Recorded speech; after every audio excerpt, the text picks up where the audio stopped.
Hi, Shabbat Shalom. I know it's been a very difficult week for so many of us.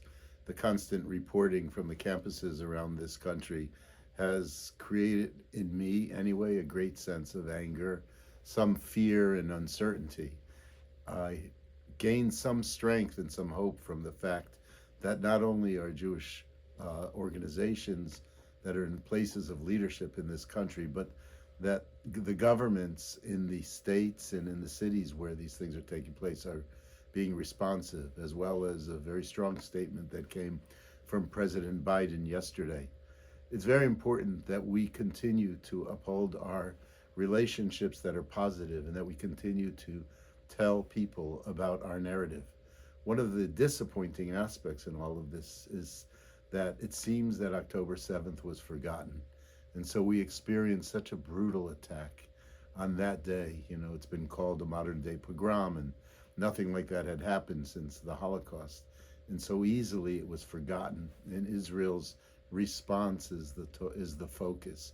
It's as if Israel does not have the right to defend itself or to destroy its enemy who is bent on its destruction.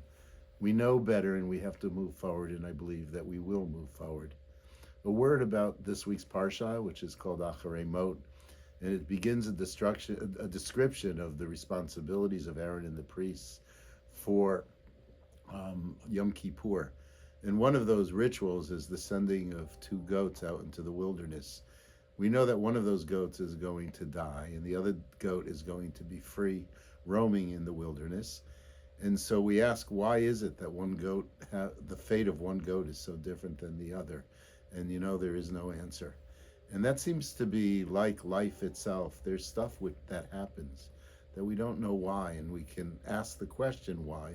But what Aaron seems to indicate by the way he lived his life is that we have to continually move forward and do what we can do to make our lives meaningful, to make our lives productive, to bring love, to create peace, to do the things that really matter to us.